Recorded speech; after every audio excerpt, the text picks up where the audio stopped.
Saudara, demo menolak tunjangan anggota DPR pecah di berbagai kota. Unjuk rasa menjadi gambaran betapa kecewanya rakyat kepada negara dan wakil rakyat.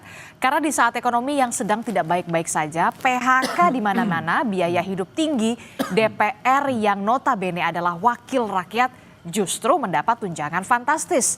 Lalu akankah kebijakan gaji dan tunjangan ini bisa dikaji ulang? Dan benarkah demo DPR juga sebagai kritik karena DPR tidak bersuara keras terhadap polemik kebijakan pemerintah? Dikarenakan semua partai politik ini sudah satu gerbong dengan pemerintah. Kita akan bahas bersama dengan sejumlah narasumber yang sudah hadir ke Studio Orange Kompas TV. Sudah ada pengamat politik sekaligus Direktur Eksekutif Parameter Politik Indonesia. Sudah ada Mas Adi Prayitno. Selamat pagi, Assalamualaikum Mas Adi. Waalaikumsalam, pagi Adisti. Mas Adi tampaknya tersedak ini karena melihat aksi demo kemarin atau gimana nih tunjangannya ya. Nah juga ada Ketua PBHI Bang Julius Ibrani. Selamat pagi Bang. Selamat pagi Adisti, terima kasih. Iya, kemudian nanti juga akan bergabung melalui sambungan telepon. Kemudian ada anggota DPR RI dari fraksi PKS, Bung Jazuli Joaini. Tapi nanti kita akan coba menghubungi kembali Bung Jazuli untuk bisa berdiskusi dan juga berdialog di Sapa Indonesia pagi hari ini. Saya ke Bung Julius Ibrani dulu. Bung, ini kan kalau kita lihat ya, kemarin di DPR pecah, ricuh begitu ya. Banyak sekali yang ditangkepin begitu ya, yang diamankan. Ada 300 lebih, bahkan ada pelajar begitu. Tapi kemudian ada yang mengatakan, wah ini belum jelas nih tuntutannya, banyak yang juga tidak mengerti. Nah kalau Bung Julius ini menanggapi seperti apa? Jadi aksi besar kemarin itu bukan terjadi, bukan dipersiapkan, bukan ramai H-1. Tapi sudah berbulan-bulan. Ini merupakan akumulasi dari kekhawatiran, ketakutan, dan berujung pada kemarahan. Soal apa? Soal persoalan pajak kita, penerimaan negara kita, situasi ekonomi, kemudian jaminan dari pemerintah agar masyarakat bisa bertahan hidup, harapan tinggi terhadap makan bergizi gratis yang kemudian juga masih banyak problematikanya, dan terakhir dipicu dengan kenaikan tunjangan anggota DPR yang bukan hanya bicara soal etika, moral gitu ya, tapi justru melanggar Undang-Undang Keuangan Negara. Nanti akan saya bahas detail soal itu. Nah, ini sudah berbulan-bulan, dan ketika dia ingin mengaspirasikan satu hal, pemicunya adalah kenapa kalau kami susah, kalian mewah. Kami dipaksa susah, kalian malah mewah. Ini yang ditagih oleh masyarakat, ini yang ditagih oleh rakyat, dan dijanjikan bahwa pintu DPR RI akan terbuka luas membahas aspirasi, menerima aspirasi. Tapi kemarin jangankan membahas aspirasi, dibuka saja pintu tidak. Itu yang pertama. Yang kedua, belum apa-apa masyarakat dihadapkan pada situasi penanganan massa seperti perusuh, seperti pelanggar. Itu belum terjadi apa-apa karena tim kami ada di lapangan sana, dipasang mobil rantis, tim pembubar paksa dengan berbagai macam persenjataan yang lengkap. Ini kan tentu bertentangan dengan apa yang seharusnya menjadi tanggung jawab negara merespon demokrasi. Penyampaian aspirasi kalau tidak salah kan itu berlangsung siang di depan gerbang utama DPR begitu ya. Tapi kemudian kok ya sudah dipukul mundur begitu ya, sudah dipukul mundur, disemprotkan water cannon begitu ya, sampai akhirnya mundur sampai akhirnya bergeserlah ke belakang. Betul. Di gerbang Pancasila. Nah, ini bagaimana temuan PBHI soal itu? Yang perlu kami sampaikan adalah apa yang sering kita lihat ya di video pas terjadi kericuhan dan segala macam, itu sebetulnya dampak. Tapi kalau kita mundur ke belakang, kami melihat ada semacam prakondisi, gerbang-gerbang dilumuri oli dan segala macam. Ada orang warawiri seolah-olah memperhitungkan berapa banyak orang yang akan datang, bagaimana cara memukul mundur, dan yang ketiga adalah mari kita lihat perlengkapan dan peralatan yang digunakan oleh aparat kepolisian. Apakah itu untuk menjaga hak demokrasi yang namanya kebebasan berpendapat, atau justru untuk memblokade agar tidak terjadi kebebasan berpendapat, tidak terjadi kebebasan untuk berkumpul, menyampaikan aspirasi kepada DPR. Nah, yang kami lihat sejak awal settingannya memang bukan untuk mengakomodasi aspirasi itu, tapi bagaimana caranya sesegera mungkin mereka berkumpul dalam hitungan 2 atau 3 jam, dibubarkan, dipukul mundur, dan tidak lagi berada pada etalase jalan protokol utama itu, sehingga tidak lagi dilihat masyarakat, tidak lagi diliput media dan segala macam. Nah, ini pola yang sudah kami lihat, bahwa kalau memang anggota DPR sedang berkumpul, tidak menghendaki ada kerumunan massa, sesegera mungkin dia pukul mundur dan kemudian dipindahkan ke belakang. Ini kami sudah lihat, presidennya sudah berkali-kali, sudah banyak gitu kan. Termasuk Dalam juga satu berarti tahun Anda ingin mengatakan reaksi yang dilakukan Ya. oleh pihak keamanan begitu sedikit berlebihan. Bukan hanya berlebihan, satu dia melanggar ketentuan di dalam pengendalian massa, ketentuan di dalam peraturan internal tentang bagaimana merespon aksi demonstrasi, bagaimana menetapkan eskalasi penggunaan yang menentukan penggunaan peralatan, perlengkapan dan pendekatan.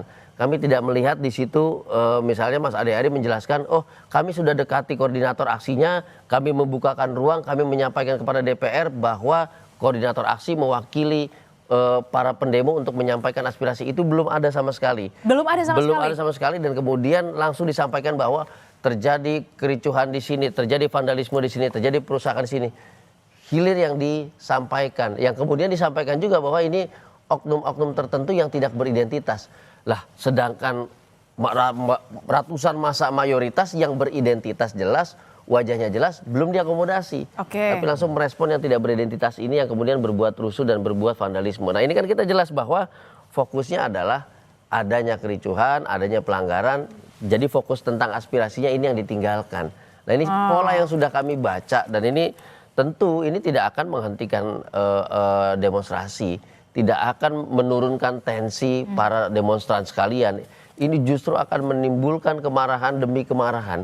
Gitu, karena tujuan utama menyampaikan aspirasi tidak tersampaikan, lalu tujuan untuk berkeluh kesah juga tidak dibukakan pintu, yang ada merespon dengan cara-cara kekerasan dan bahkan penindakan dengan upaya paksa penangkapan, penahanan dan yang lain. Ada penangkapan pengamanan itu kalau tidak salah lebih dari 300. Lebih dari 196 diantaranya adalah anak-anak di bawah umur. Betul, respon Anda? Betul. Nah, jadi ini yang kami sampaikan dari awal, ketika ada demonstrasi yang merupakan implementasi hak asasi, maka responnya adalah menjaga, bukan menindak.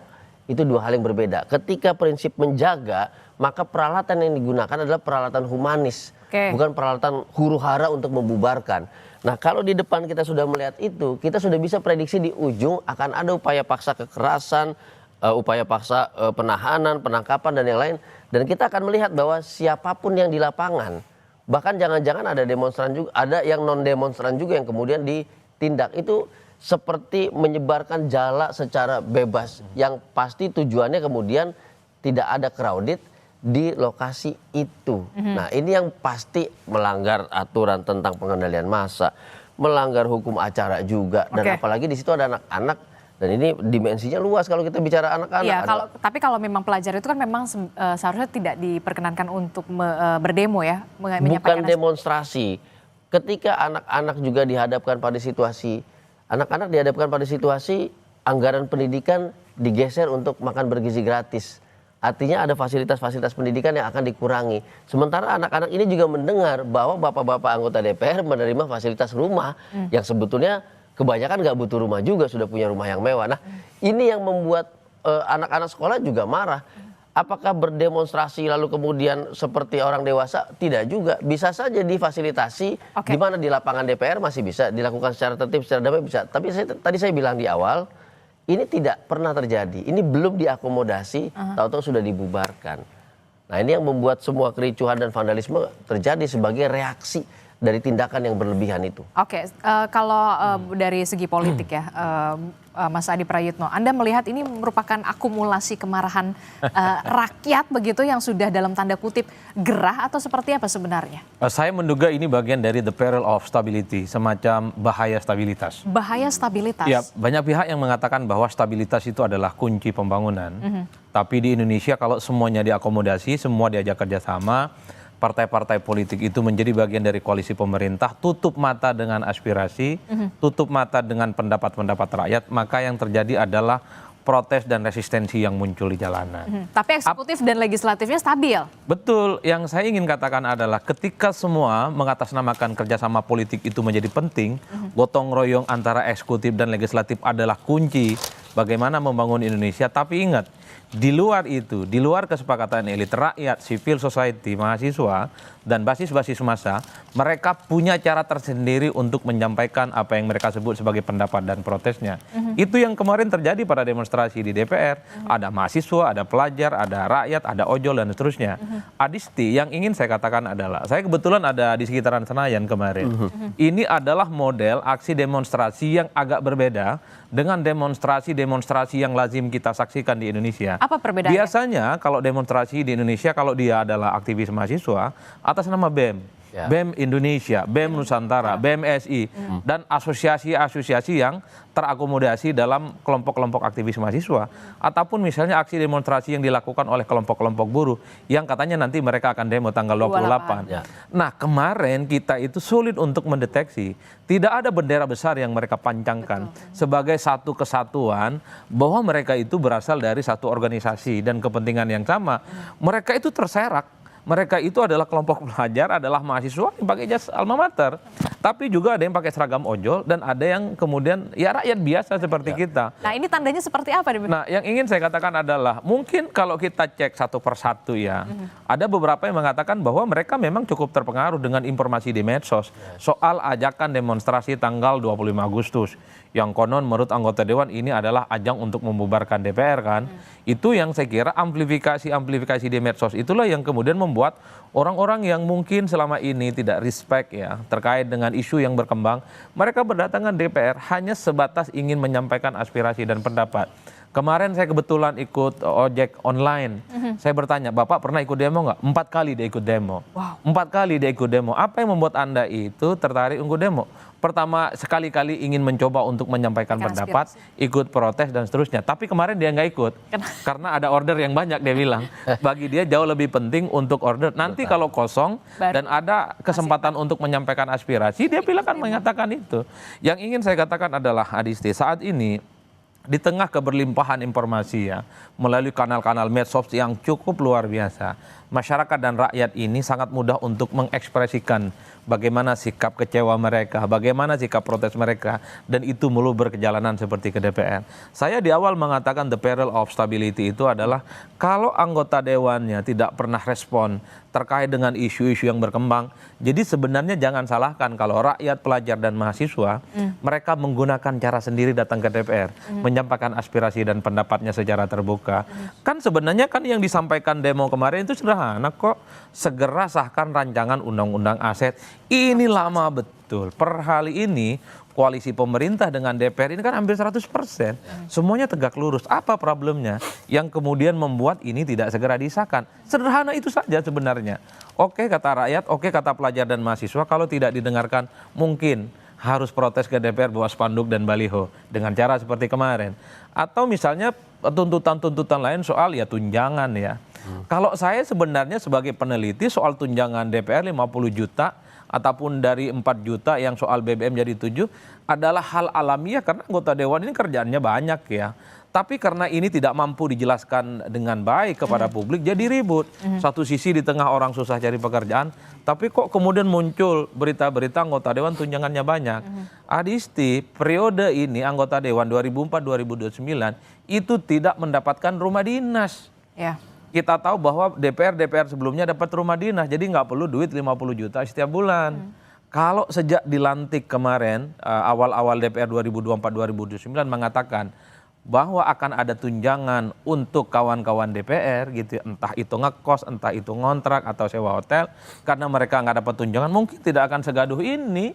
Kan sebenarnya 50 juta itu untuk mengganti rumah dinas yang sebelumnya. Sebagai kompensasi. Sebagai kompensasi.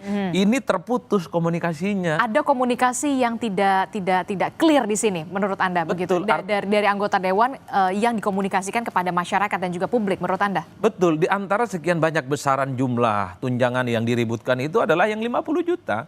Kalau anggota dewan periode 2024-2029 dapat rumah dinas, enggak ada angka 50 juta itu per bulan, Adisti. Itulah yang saya kira sejak awal mestinya kesekjenan DPR itu speak up ke publik. Sebagai bentuk kompensasi dewan itu nggak dapat rumah dinas, mereka ada yang disebut dengan uang tunjangan. Cari rumah, cari kontrakan. Kalau di sekitar Senayan, Ben Hill ya Nggak Kita udah- cukup, memang nggak cukup itu. 50 juta dengan asumsi tiap bulan misalnya 3 juta kalkulasi anggota dewan, harus ngekos di Ciputat itu di tempat kita, ngekosnya di Bekasi, ngekosnya di Depok. Tapi kan nggak apa-apa, transportasi publik sekarang sudah jauh lebih bagus begitu ya. Nah. Bisa naik kereta, bisa naik LRT, bisa naik Ya, MRT ya, begitu. tapi sebetulnya begini, Adisti, Mas Adi, persoalan angka itu menjadi sensitif karena dia sebetulnya dalam konteks Undang-Undang Keuangan Negara nomor 17 tahun 2003 pasal 3 ayat 1 dia menegaskan bahwa setiap proses dan hasilnya dia harus menciptakan rasa keadilan. Itu penting, ini tegas sekali jawabannya, dengan memperhatikan rasa keadilan dan kepatutan. Kalau memang rumah Kalibata dan Ulu Jami belum layak renovasi, kalau memang mau ada tunjangan, maka rumah-rumah itu dijual untuk mengganti tunjangan itu agar tidak di Ciputat tapi lebih dekat lagi, kan itu ya. Wacana ini tidak ada. Jadi ada aset. Aset ini kemudian bukan aset yang menjadi aset profit, asetnya liability loh ini. Ada perawatan, ada security segala macam, ini liability. Kemudian untuk merespon liability ini dalam konteks keuangan, dia menciptakan liability lain berupa expenses, pengeluaran. Ini yang nggak masuk logika. Padahal masyarakat dihadapi pengeluaran dan pajak. Nah, kalau kita ngomong sensitivitas, oh itu personal, ada yang nggak sensitif jangan dipaksain. Oke, makanya saya tegaskan, baca pasal 3 Undang-Undang 17 tahun 2003 tentang keuangan negara, di mana di situ ada wajib untuk memperhatikan rasa keadilan dan kepatutan. Ini harus saya tegaskan, tidak adil dan tidak patut. Tidak adilnya karena situasi seperti ini, tidak patutnya karena pembahasan yang tidak terbuka, publikasi yang tidak memadai, sehingga menciptakan apa? Menciptakan opini di publik, menciptakan asumsi bahwa mereka menerima kemewahan, kami menghadapi kesusahan. Kan begitu kesimpulannya, Adisti. Nah, itu dia pembahasan yang tidak transparan, publikasi yang kurang transparan. Inilah yang apakah ini bisa dikatakan karena memang sudah satu suara semua wakil-wakil rakyat kita di sana. Ya itulah yang sebenarnya ketika aspirasi-aspirasi yang muncul dari bawah tidak mendapatkan respon. Beberapa waktu yang lalu publik itu heboh soal pengibaran bendera One Piece. Tapi misalnya secara kelembagaan tidak ada kawan-kawan anggota dewan itu yang memproteksi jaminan bahwa siapapun yang mengibarkan bendera One Piece itu tidak melanggar secara hukum. Nah yang semacam ini yang saya sebut dengan sensitivitas secara politik. Padahal kan bendera One Piece seperti bendera-bendera kartun yang lain nggak ada angker-angker dan tidak ada serem-seremnya. Terkait dengan soal rancangan undang-undang perampasan aset, terkait dengan tunjangan gaji, terkait dengan kinerja dewan. Ini kan sebenarnya sejak lama disorot, Adisti. Bagaimana ada disparitas yang cukup luas dibaca oleh publik. Satu sisi mendapatkan fasilitas dan gaji yang sangat fantastis, tapi kinerja legislasinya sangat rendah. Di tahun ini saja kan kita tahu bahwa ada sekitar puluhan target undang-undang yang mungkin dibahas baru satu. 43 sekian. 43 yang dibahas baru satu. Dan itu revisi di Undang-Undang TNI. Itu yang dari segi kuantitatif, tapi dari segi kualitatif kan kita juga mengukur ada tidak undang-undang yang secara serius itu dibuat untuk keberpihakan rakyat secara umum. Itu belum kelihatan. Jadi saya kira protes-protes politik yang dilakukan oleh kawan-kawan aktivis kemarin, mahasiswa, pelajar, dan rakyat ini adalah cacat bawaan dari kawan-kawan DPR yang sejak lama sebenarnya kinerjanya itu ditagih. Dalam banyak hal harus saya katakan, bahkan rakyat itu memaklumi mendapatkan fasilitas wah, tunjangan yang wah, kalau kinerjanya mantap, betul-betul untuk rakyat, aspirasi itu sesuai dengan kepentingan masyarakat secara umum, rasa-rasanya jangankan tunjangan 50, jangankan tunjangan BBM dari 4 juta jadi 7 juta, rakyat pun memaklumi, ditambah 4 kali lipat nggak ada masalah. Kalau memang sudah... Kalau sesuai dengan ekspektasi, problemnya adalah satu sisi rakyat itu punya keyakinan, ini kok kinerjanya belum mantap, tapi yang justru muncul angka-angka tunjangan. Kita aja kerja aja ada KPI-nya ya. Yes, jelas. Sebagai mekanisme. Nah, makanya saya katakan ini menarik kalau Mas Adi bicara soal target kinerja gitu ya. Di mana-mana ada target kinerja, maka ada output hasilnya undang-undang. Atau paling tidak draftnya telah mengalami kemajuan, ada progres di situ dari tahap 1 ke tahap 2 segala macam. Nah, satu lagi, jangan lupa bahwa 43 rancangan undang-undang dalam daftar prioritas prolegnas itu juga belum ada evaluasi apakah itu yang menjadi aspirasi masyarakat. Itu dulu. Itu dulu. Jangan-jangan agendanya lebih banyak agenda politiknya ketimbang agenda aspirasi masyarakat. Contoh satu misalnya ya. guru dan dosen yang sedang ribut bahkan mengalami sindiran-sindiran dan kemudian diklarifikasi oleh Sri Mulyani. Ini ada revisinya nggak tentang perbaikan nasib guru dan dosen terkait dengan status dan segala macam? Ini udah disulkan bertahun-tahun loh, itu belum ada. Yang kedua adalah kita ramai dalam konteks hak asasi manusia, perbaikan sistem misalnya apakah hak asasi manusia ini bisa diimplementasikan. Ini juga belum ada, padahal ramai di dalam kampanye Prabowo kemarin setelah terpilih pun akan merevisi besar-besaran skema dan juga paket undang-undang hak asasi manusia termasuk Komnas HAM-nya. Sampai sekarang ini nggak kelihatan gitu. Jadi selain tadi daftarnya juga ini belum diidentifikasi, ini daftar RUU politik atau daftar RUU yang memang mengakomodasi kepentingan publik. Nah, antara politik dan publik ini juga belum jelas. Jangan-jangan 43 tadi udah terlalu banyak untuk dibahas kemudian baru satu yang gol, dan ini bukan publik, kepentingan publik juga, kepentingan politik juga. Ini PR. Masyarakat akan merasa bahwa kok kami mengeluarkan pajak membiayai pembahasan legislasi RUU yang isinya kepentingan politik bukan kepentingan publik. Kami membayari sesuatu yang isinya karung atau kantong kosong. Kami mengalami kerugian di situ. Itu bisa juga terjadi. Dan itu sudah masuk ke dalam wacana di medsos. Dan gitu. jangan sampai ada gerakan ogah bayar pajak. Ini kan yang kemudian dikhawatirkan kan? Ini bukan dikhawatirkan, ini sudah kemudian diwacanakan dan sudah dicari bagaimana caranya. Makanya kemarin ada yang sampai pindah ke luar negeri aja dulu dan segala macamnya. One Piece tadi Mas Adi cerita itu bukan satu wacana yang sederhana. Saya nggak nonton atau baca komik Jepang begitu. Tapi begitu naik, saya coba memahami, ternyata masyarakat, bahkan pembaca komik, memahami situasi negara yang begitu genting, memahami kekuasaan politik yang begitu jauh gapnya dengan publik, memahami bahwa ada hak-hak konstitusional publik yang sedang dilanggar, dan itu jadi pemicu. Anak-anak SMA kemarin, beberapa sekolah lah, ada yang SMA, ada yang STM, saya coba colek di jalanan, saya tanya, kenapa? Om baca One Piece atau tidak? Itu situasi negara kita seperti itu. Saya dulu zaman SMA saya tidak akan bisa mengucapkan hal-hal seperti itu. Betul. Saya tidak akan membayangkan situasi itu. Saya hanya menghadapi situasi 98 yang memang sudah kisruh ketika itu. Jadi menarik bahwa anak-anak sekolah ini nggak bisa diremehkan karena dia membawa suatu pemikiran gitu. Yang memang pemikiran yang kritis yang tidak Betul bisa sekali. dihindarkan lagi. Betul. Begitu meskipun ya. lewat komik gitu. Oke, Mas Adi dan juga Bung Julius Ibrani, kami sudah terhubung melalui sambungan telepon. Sebelumnya kita mencoba untuk menghubungi Bung Jazuli Juwaini dari fraksi PKS, anggota DPR, tapi kemudian kita beralih ke fraksi PDI Perjuangan, sudah bergabung bersama kita Bung Andreas Hugo Pareira. Selamat pagi, Bung Andreas Hugo.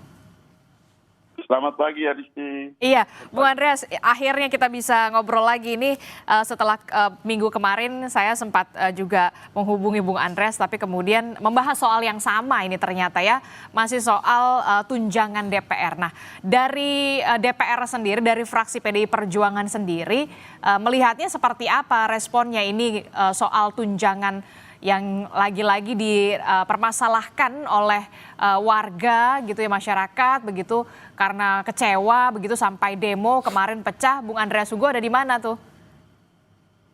Saya dari pagi waktu itu dua hari lalu ya. Dari pagi sampai siang itu ada di DPR, setelah itu kami ada rapat di partai itu. Saya jam 1:30 saya berangkat, memang saya lihat sudah penuh masyarakat di belakang di TVRI sampai ke jembatan di Senayan itu.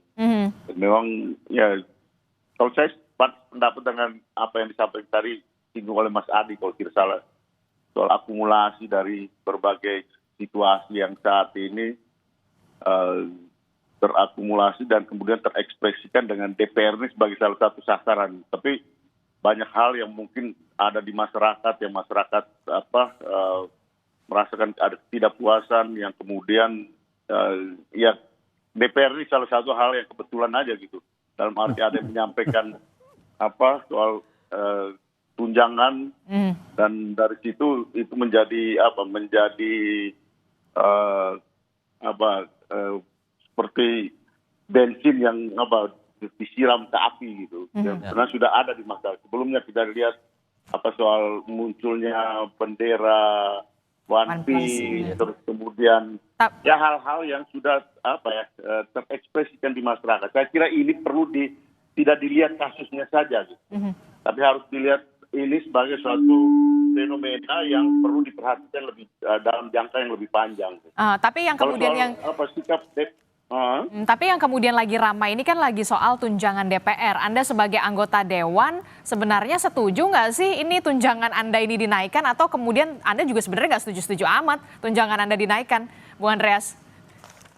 Ya, itu sebenarnya saya di dalam pembahasan sebelum di Kompas TV ini juga saya jujur aja, saya sebenarnya tidak terlalu memperhatikan juga gitu ini soal tunjangan kita dari dulu. Masuk DPR juga tidak pernah tanya gaji kita berapa gitu. Ya dalam proses ini keputusan itu ya tidak ada di anggota per anggota gitu.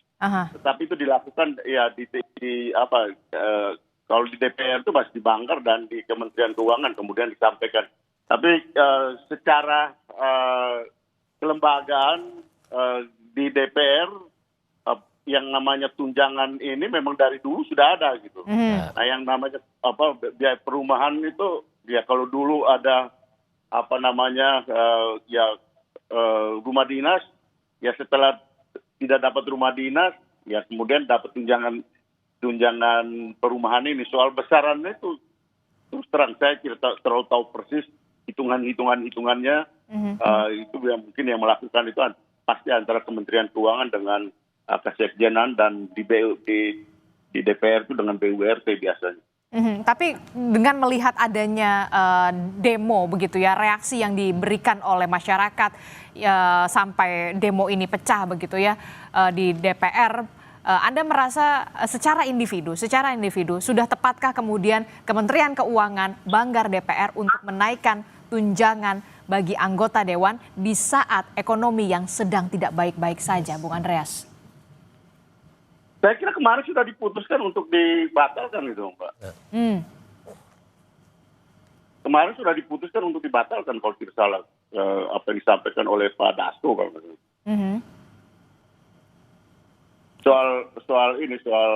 Soal tunjangan ini kemarin sudah diputus bahwa ini sampai dengan Oktober karena memang banyak juga anggota-anggota DPR yang dari daerah yang kemarin saya tahu juga karena mereka babak pelur juga cari kontrakan sana sini, kemudian ya karena saya tinggal di apartemen di sebelahnya Kompas ini gitu, dan dari dulu saya tinggal di sini ya dulu kita sewa kemudian kita cicil dan sekarang punya ini apartemen sendiri gitu, jadi ya buat saya juga tidak terlalu menjadi hal yang luar biasa kalau soal perumahan kayak gitu. Jadi itu sebenarnya bukan nominal yang luar biasa ya kalau menurut Bung Andreas Hugo. 50 juta per bulan. Jumlah yang besar, kalau jumlah 50 juta itu jumlah yang besar pasti. Jumlah yang besar. Artinya untuk tapi soal kepantasan itu kan relatif gitu. Tiap orang ada yang merasa pantas, ada yang merasa tidak pantas. Tapi untuk itu memang ukuran yang dilakukan ya saya kira negara sudah punya aturan main soal itu gitu. Ada yang saya pernah baca juga soal bahwa ini rumah di sekitar di Jakarta Pusat ini sekitar DPR, sekitar gedung DPR supaya efektivitas kerja supaya sah-sah saja gitu. Ada yang menghitung seperti itu. Buat saya juga memilih ini, tapi saya tinggal di apartemen dekat-dekat sini.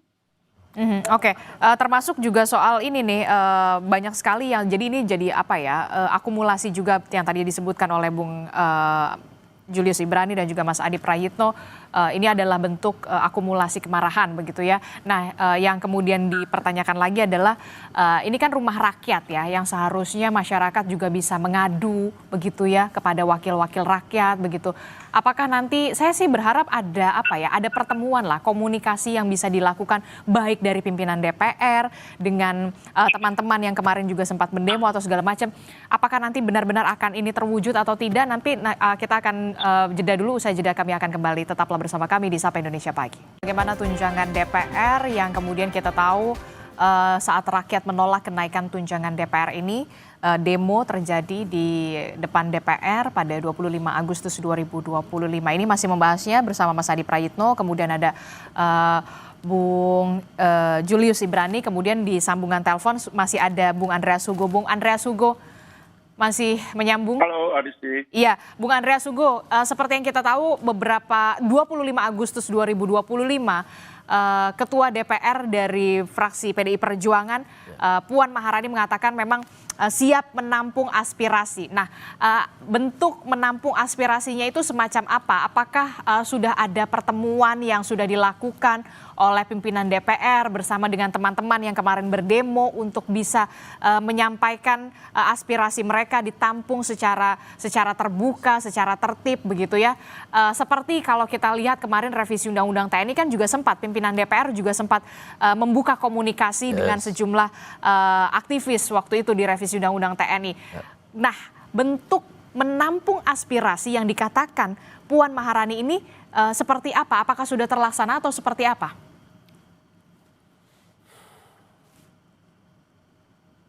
Bung Andreas Sugo. Ya,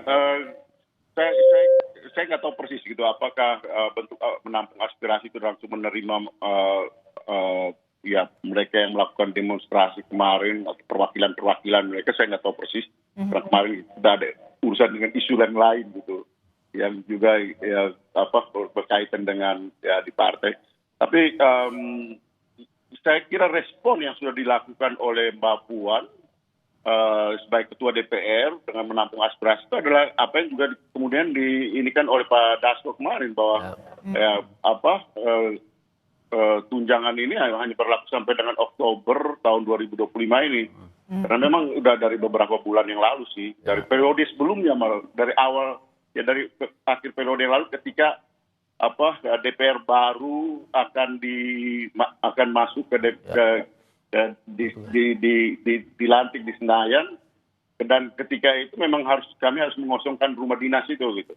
Dan hitungan yang saya dengar, yang saya tahu juga karena kita tidak ikuti persis juga kan, bahwa kompensasi dari meninggalkan rumah dinas itu diberikan tunjangan perumahan gitu akan diberikan, tapi kemudian bahwa jumlahnya seperti itu ya kita tidak semua anggota DPR juga mengikuti persis satu persatu hal-hal yang berkaitan dengan penganggaran itu. Tapi saya ingin tanya, sebelum periode ini kan Bung Andreas Sugo juga sudah duduk juga sebagai anggota dewan begitu, juga sempat menghuni rumah dinas. Kerusakannya memang separah apa sih, Bung Andreas Sugo? Ya kalau memang itu rumah-rumah yang setahu saya itu udah 20 tahunan mungkin ya. Ada aja kalau tiap kali ada kerusakan di bocor lah, saluran airnya lah, ada aja yang namanya rumah dinas yang begitu banyak, dan perlu perbaikan itu baik fasilitas umumnya maupun rumah per rumahnya. Karena itu kan kompleks, kan kita semua tahu itu kan kompleks perumahan. Dan dari segi besaran konon katanya itu jauh lebih efisien kalau memberikan kompensasi dalam bentuk langsam tunjangan perumahan dibandingkan dengan biaya perawatan rumah rumah tersebut. Karena tahun 2008 kalau tidak saya, karena saya sudah di DPR juga pada waktu itu kami harus keluar juga dari rumah dinas. Rumah dinas itu karena waktu itu harus diperbaiki. Itu renovasi lumayan banyak pada waktu itu. Karena, tapi Anda sempat tinggal di rumah dinas itu berapa lama? Pernah saya sempat tinggal di situ juga. Semua tinggal di situ. Oke, jadi kalau menurut Bung Andreas Sugo, karena memang rumah dinas ini sudah banyak kerusakan, bocor, saluran airnya dan segala macam, jauh lebih efisien memberikan kompensasi 50 juta per bulan. Adisti, ya? Kalau kompensasi itu yang hitung itu kesekjenan, bukan kami yang hitung. Kesekjenan. Kesekjenan yang hitung kalau soal kompensasi, itu bukan kami yang hitung, kami hanya terima aja. Karena semuanya memang sudah diatur dari kesekjenan begitu ya, Bung Andreas Sugo ya? Kesekjenan dan Kementerian Keuangan pasti. Oke. Nah itu kalau menurut kesekjenan itu lebih efisien memberikan 50 juta tunjangan dibandingkan kemudian melakukan perawatan menyeluruh begitu, renovasi dan segala macam, itu anggarannya jauh lebih besar. Jadi gini, nih kalau kita yang nyicil rumah gitu ya, yang bangun rumah pelan-pelan dari awal, ini kita punya satu ungkapan, Adisti, rumah yang tidak ditempatin itu akan mudah rusak dan cepat hancur. Selalu begitu. Dan kita juga lihat beberapa kali kita berkunjung ke perumahan DPR RI, baik di Kalibata atau Nurul Jamil, itu banyak yang kosong. Semakin dia kosong, semakin hancur. Makanya tadi saya bilang, ini liability, aset yang tidak produktif. Kalau memang ini tidak dibutuhkan, kalau memang ini beban perawatannya lebih tinggi, ya diperjualbelikan saja, ditransaksikan saja, kemudian menjadi aset yang bisa dimanfaatkan. Itu logika dasar. Tapi kami tidak mendengar itu. Jadi menambah tunjangan, sementara aset ini menjadi liability yang terus-menerus ada perawatan. Ini kan nggak mungkin didiamkan sampai hancur begitu rata dengan tanah di sini. Ini ekspansinya terjadi, ini tunjangannya jalan, ini malah double pengeluarannya.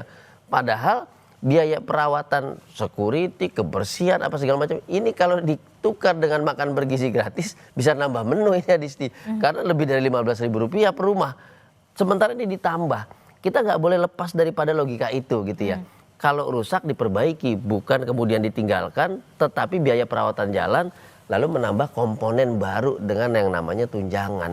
Nah, ini bukan soal kecil, ini soal logika keuangan yang bertentangan dengan keuangan negara. Ada prinsip utama di situ sebagai dasarnya, yaitu efisiensi. Pertanyaannya, apakah model pengeluaran seperti tadi itu efisiensi? Ya jelas tidak efisien. Pengeluarannya double, ini liability tetap ada pengeluarannya, ini menambah yang baru. Sementara masyarakat, penambahan-penambahan itu ada di penambahan pajak, Adisti. Jadi bukan di penambahan peluang ekonomi, peluang subsidi, pembagian sembako dan segala macam. Tapi menambahnya pajak. Di sini pengeluaran-pengeluaran yang menjadi beban yang dibayarkan oleh pajak. Nah itu yang menjadi kunci kemarahan. Makanya saya bilang tidak terjawab dan tidak terjelaskan. Karena mekanisme penganggarannya, mekanisme pembiayaannya itu nggak masuk di akal dan melanggar keuangan negara. Poinnya kan di situ. Makanya masyarakat marah kemudian. Masyarakat marah, gua yang susah, bukannya dibantu untuk paling tidak mendapatkan satu kehidupan yang standar gitu ya, agar tidak susah.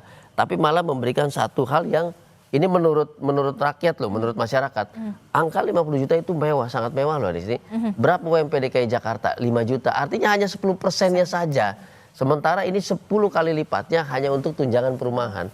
Ini UMP-nya untuk seluruh kehidupan. Ada anak sekolah, anak jalan-jalan, istri beli kosmetik dan segala macam. Semua ada di situ. Di 1/10 dari tunjangan yang hanya rumah saja, dan itu belum tentu dimanfaatkan. Karena masing-masing mereka udah punya rumah mewah di tempat-tempat tertentu gitu loh. Bagaimana Bung Andreas Hugo merespon ini? Bung Andreas Hugo? Respon yang mana nih? Respon yang ya, mana? Karena kita, kalau kita tadi dijelaskan oleh Bung Julius Ibrani dari segi logika keuangannya begitu ya, termasuk juga PDI Perjuangan, kita harapkan juga masih bisa kritis di sana begitu di DPR, Bung Andreas. Ya jujur, saya secara pribadi logika keuangan, hitungan keuangan saya tidak terlalu pandai menghitung-hitung seperti itu. Tapi ya saya kira memang dari jumlah dan dari ini memang kalau masyarakat memberikan reaksi dalam situasi seperti ini ya pantas-pantas saja, apalagi dengan apa yang disampaikan oleh teman-teman pengamat yang memahami sistem keuangan gitu. Dalam arti memang ini akumulasi, yang saya sepakat dengan apa yang tadi disampaikan, akumulasi dari situasi sosial yang terjadi di masyarakat. Ini kalau tidak kalau dilihat ini hanya sebagai kasus, akan muncul juga kasus-kasus yang lain gitu. DPR ini kebetulan kena di dalam situasi ini, dan yang terjadi pada DPR gitu. Kemarin kalau misalnya One Piece itu juga tidak diberikan respon yang pas, itu juga akan berkembang. Ini kan akumulasi yang terus bisa terjadi kalau grand policy-nya ya, kalau kebijakan secara nasional, kebijakan secara umum itu tidak bisa mengatasi berbagai persoalan. Kenapa? Karena persoalan ekonomi itu akan selalu menjadi pemicu terhadap persoalan-persoalan sosial dan politik yang berikut gitu. Dan ingat peristiwa yang terjadi tahun 98 gitu. Nah, di sini kan fenomena ini harus dilihat sebagai suatu persoalan secara umum. DPR ini kebetulan menjadi sasaran yang sasaran empuk ketika di dalam situasi seperti ini. Jadi ya menurut saya jangan hanya dilihat kasusnya, tapi harus dilihat fenomena secara keseluruhan. Yes. Okay. Jadi artinya ya saya sebagai anggota DPR saya memahami respon dari publik yang begitu cepat, sama seperti kemarin ketika respon publik terhadap kasus undang-undang pilkada itu, mau revisi undang-undang pilkada, begitu cepat terjadi. Kenapa? Karena ada akumulasi ketidakpuasan terhadap sistem yang dibangun pada waktu itu.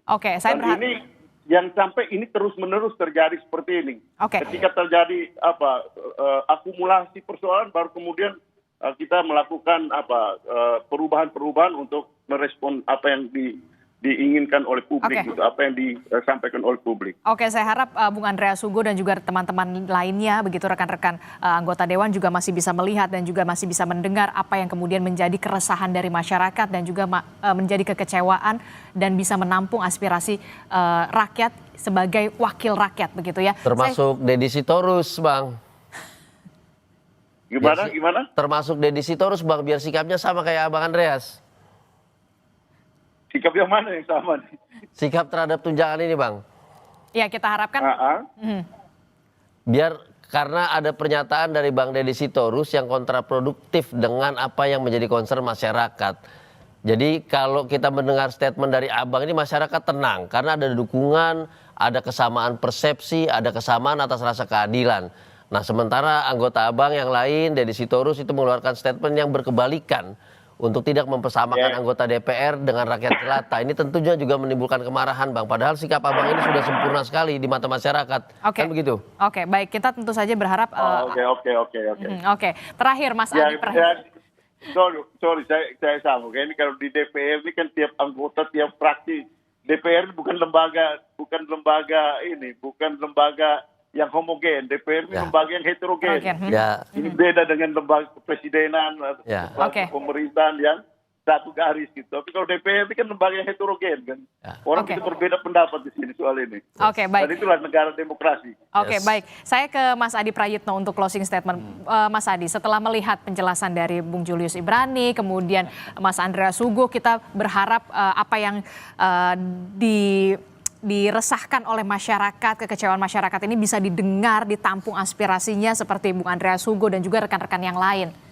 Ya, saya kira soal tampung aspirasi, saya kira sejak lama kawan-kawan DPR ini kan selalu ngomong. Setiap ada protes, ada resistensi dan perlawanan dari kelompok-kelompok civil society. Tapi seringkali yang menjadi concern publik soal isu-isu kerakyatan, soal kebijakan-kebijakan yang pro dengan rakyat itu kan seringkali jauh panggang dari api di sini. Artinya yang ingin saya katakan adalah bahwa ketika ada isu-isu yang strategis menyangkut kepentingan bangsa secara umum, menyangkut hajat hidup rakyat Indonesia, saya kira bukan hanya didengarkan dan bukan hanya ditampung. Yang paling penting adalah bagaimana dia itu bisa berwujud sebuah kebijakan sehingga protes-protes itu tidak muncul kembali. Harus kita akui di tengah dunia digital yang sangat luar biasa, medsos yang sangat luar biasa, rakyat punya cara untuk melakukan protes dan perlawanan ke anggota dewannya. Melakukan protes kepada siapapun yang dinilai merugikan masyarakat secara umum. Artinya ketika rakyat kemudian bersuara, dia melampaui partai, dia melampaui fraksi, dan dia melampaui anggota dewan.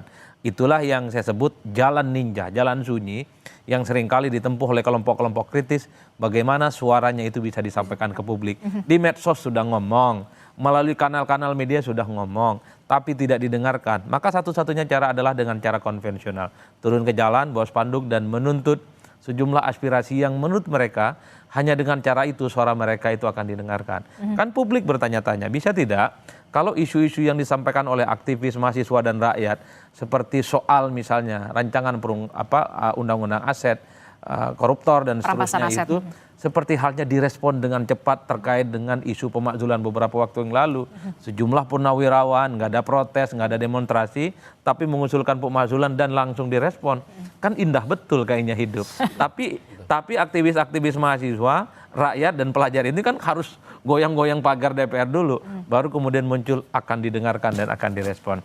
Secara prinsip adalah rakyat tidak akan marah, tidak akan protes. Sepanjang apa yang terjadi hari ini memang sesuai dengan keindahan yang diinginkan. Kesejahteraan, stabilitas itu akan terwujud seiring dengan bagaimana rakyat itu memang harus di atas segala-galanya, bukan hal yang lain. Itulah yang saya kira ini adalah satu bonus di mana pola pikir rakyat itu semakin maju dan bahkan dia melampaui keinginan-keinginan yang kita harapkan. Makanya kalau besok-besok ada protes, ada demo, tanpa harus atas nama embel-embel B, harus ada embel-embel nama buruh, petani, dan nelayan. ini adalah yang disebut dengan New Social Movement. Yes. Gerakan sosial baru yang mereka itu nggak perlu figur, nggak perlu ormas, nggak perlu kelompok. Yang paling penting mereka menyeruakan di media sosial, ayo kumpul tanggal 25 Agustus, ayo kumpul 28, kumpul mereka tanpa Termasuk identitas juga yang apapun. 28 Agustus Nanti. Betul sekali. Itu akan terwujud juga sama? Sama. Dengan tuntutan yang sama? Dengan Singkat tuntutan saja. yang sama. Jadi gini, ini penting Adisti. Dalam situasi tingginya ketidakpercayaan masyarakat terhadap kebijakan, terhadap pimpinan, baik di eksekutif ataupun legislatif, ini yang paling dikhawatirkan dia akan menimbulkan yang namanya civil disobedience. Kemarin itu salah satu bentuk civil disobedience. Ada vandalisme, ada kekerasan yang juga dilakukan oleh kerumunan massa demonstran. Itu adalah ekspresi civil disobedience. Nah, tapi mari kita lihat mundur ke belakang. Presiden Prabowo melalui Sufmi Dasko berhasil melakukan integrasi politik. Nah, saatnya bergerak pada titik selanjutnya melakukan integrasi sosial. Rangkul masyarakat yang tanpa identitas tadi Mas Adi jelaskan. Rangkul semua yang kemudian akan menjadi pendukung utama bagi program eksekutif dan legislatif. Itu yang tinggal dilakukan dan masih kita tunggu sampai sekarang. Oke, kita akan tunggu bagaimana aksi penyampaian aspirasi teman-teman begitu ya bisa berjalan tertib dan juga tidak anarkistis begitu, tidak ada lagi perusakan-perusakan, kericuhan-kericuhan, penyampaian aspirasi bisa didengar secara terang benderang dari masyarakat ke anggota Dewan. Terima kasih Bung Julius Ibrani telah bergabung bersama kami, Mas Adi Prayitno, terima kasih. Kemudian juga ada Bung Andreas Hugo, terima kasih juga sudah bergabung bersama kami melalui sambungan telepon. Selamat pagi, Assalamualaikum, sehat selalu.